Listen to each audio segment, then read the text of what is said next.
श्री जगदम्बिकाय नमः। ओम ऐं ह्रीं क्लीं चामुण्डाय विचे। श्रीमद्देवी भागवत महापुराण षष्ठ स्कंध। अथेकविंशो अध्याय।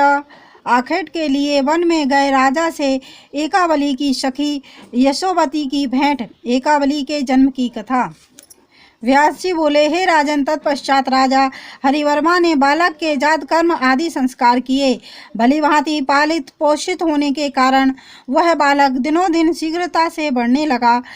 इस प्रकार पुत्र जनित सांसारिक सुख प्राप्त करके उन महात्मा नरेश ने अपने को अब तीनों ऋणों से मुक्त मान लिया। राजा हरिवर्मा ने छठे महीने में बालक का अन्नप्राशन संस्कार करके तीसरे वर्ष में शुभ मुंडन संस्कार विधि विधान के साथ संपन्न किया। इनमें ब्राह्मणों की सम्यक पूजा करके उन्हें विविध धन्य द्रव्यों तथा गौओं का दान किया गया और अन्य याचकों को भी नानाविध दान दिए। 11वें वर्ष में उस बालक का यज्ञोपवीत संस्कार कराकर राजा ने उसको धनुर्वेद पढ़वाया। राजा हरिवर्मा ने उस पुत्र को धनुर्वेद तथा राजधर्म में पूर्ण निष्णांत हुआ देखकर उसका राज्याभिषेक करने का निश्चय किया।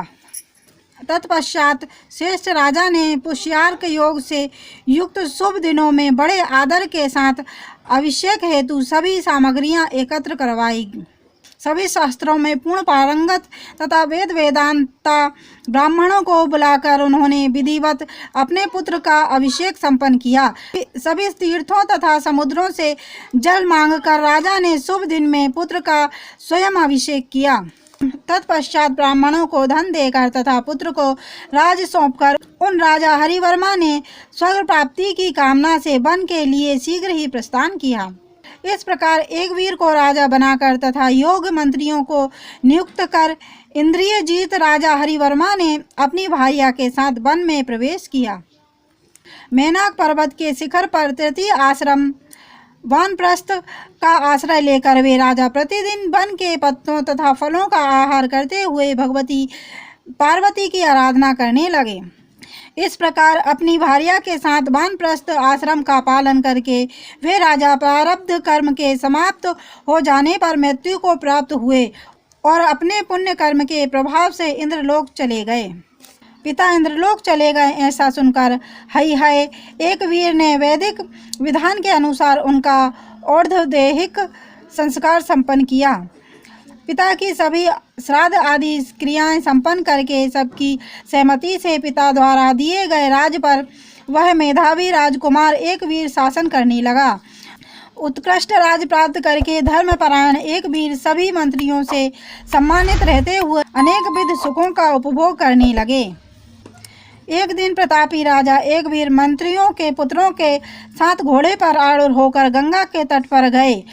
वहां उन्होंने कोकिलों की कूंच से गुंजित, भंवरों की पंक्तियों से सुशोभित तथा फलों फूलों से लदे मनोहर वृक्षों, वेद पाठ की ध्वनि से निनादित, हवन के धुएं से आनंदित आकाश मंडल वाले मृगों के छोटे शिशु से आवृत दिव्य मुनि आश्रम, गोपिकाओं के द्वारा सुरक्षित तथा पके हुए शाली धान्य से युक्त खेतों, विकसित कमलों से सुशोभित अनेक सरोवर तथा मन को आकर्षित करने वाले निकुंजों को देखा। उन राजा एकवीर ने प्रियाल, चंबक, कटहल, वकुल, तिलक, नीप पुष्पित, मंदार, शाल, ताल, तमाल, जामुन, आम और कदम्ब के आदि वृक्षों को देखते हुए कुछ दूर आगे जाने पर गंगा के जल में उत्कृष्ट गंध युक्त एक खिला हुआ शतदल कमल देखा। राजा ने उस कमल के दक्षिण भाग में कमल सदृश नेत्रों वाली, स्वर्ण के समान कांति वाली, सुंदर केश पाश वाली, शंखतुल्य गर्दन वाली, कृष्णकटी प्रदेश वाली, बिंबाफल के समान ओष्ठ वाली, किंचित स्पष्ट पयोधर वाली, मनोहर नासिका वाली तथा समस्त सुंदर अंगों वाली एक सुंदरी कन्या को देखा। अपनी सखी से बिछुड़ जाने से व्याकुल होकर दुख पूर्वक विलाप करती हुई निर्जन वन में आंखों में आंसू भरकर कुर्री पक्षी की भांति क्रदन करती हुई उस कन्या को देखकर राजा एकवीर ने उससे शोक का कारण पूछा। हे सुंदर नासिका वाली, तुम कौन हो? हे सुमुखी, तुम किसकी पुत्री हो? तुम गंधर्व कन्या हो अथवा देव कन्या? हे सुंदरी, तुम क्यों रो रही हो, यह मुझे बताओ। हे बाले, तुम यहाँ अकेली क्यों हो? हे पिकस्वरे, तुम्हें यहाँ किसने छोड़ दिया? हे प्रिय, तुम्हारे पति अथवा पिता इस समय कहाँ चले गए हैं, मुझे बताओ। हे वक्र भुवों वाली, तुम्हें क्या दुख है, उसे मेरे सामने अभिव्यक्त करो। हे केशोदरी, मैं सब प्रकार से तुम्हारा दुख दूर करूँगा। हे तनमंगी, मेरे राज में कोई भी प्राणी किसी को पीड़ा नहीं पहुँचा सकता। और हे कांते, कहीं ना तो चोरों का भय है और न राक्षसों का ही भय है। मुझ नरेश के शासन करते हुए इस पृथ्वी पर भीषण उत्पात नहीं हो सकते। बाघ अथवा सिंह से किसी को भय नहीं हो सकता और किसी को कोई भी भय नहीं रहता। हे बामोरु, असहाय होकर तुम गंगा तट पर क्यों विलाप कर रही हो? तुम्हें क्या दुख है, मुझे बताओ। हे कांते, मैं जगत के प्राणियों के अत्यंत भीषण दैविक तथा मानसिक कष्ट को भी दूर करता हूँ। यह मेरा अद्भुत व्रत है। हे विशाल नयने, बताओ, मैं तुम्हारा वांछित कार्य करूँगा। राजा के ऐसा कहने पर उसे सुनकर मधुर भाषिणी कन्या ने कहा, हे राजेंद्र सुनिए, मैं आपको अपने शोक का कारण बता रही हूँ। हे राजन, विपदा रहित प्राणी भला क्यों रोएगा? हे महाबाहो, मैं जिसलिए रो रही हूँ वह आपको बता रही हूँ। आपके राज से भिन्न दूसरे देश में रेम्भे नामक एक महान धार्मिक राजा हैं। वे महाराज संतानहीन हैं। उनकी पत्नी रुक्मरेखा इस नाम से प्रसिद्ध है। वे परम रूपवती, बुद्धिमती, पतिव्रता तथा समस्त शुभ लक्षणों से संपन्न हैं। पुत्रहीन होने से दुखित रहने के कारण वे अपने पति से बार बार कहा करती थी, हे नाथ, मेरे इस जीवन से क्या लाभ?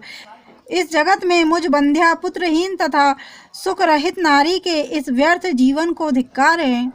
इस प्रकार अपनी भार्या से प्रेरणा पाकर राजा रेम्भे ने यज्ञ के ज्ञाता ब्राह्मणों को बुलाकर विधिवत उत्तम यज्ञ संपन्न किया।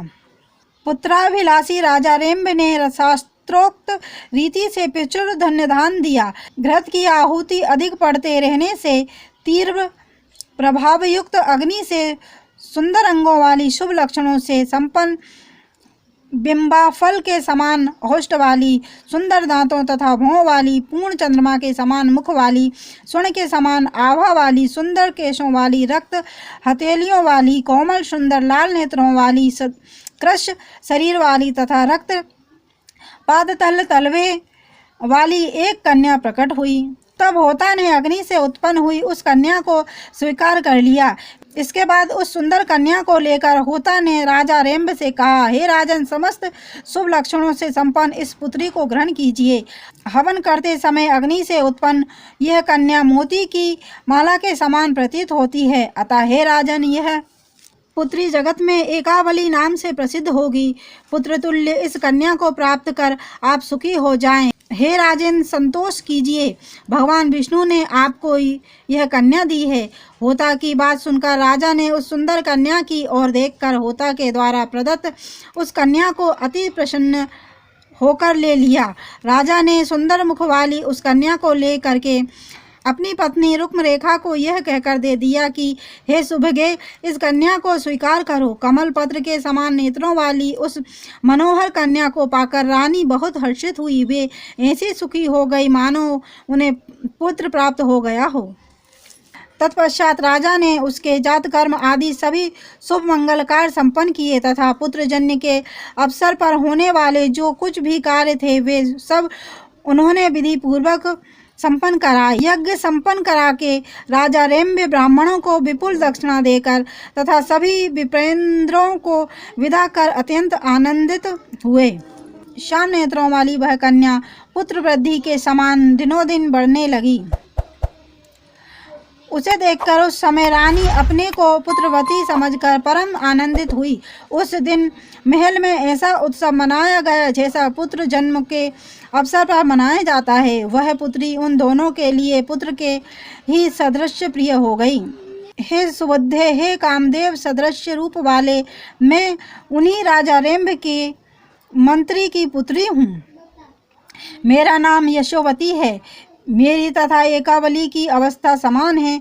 उसके साथ खेलने के लिए राजा ने मुझे उसकी सखी बना दिया।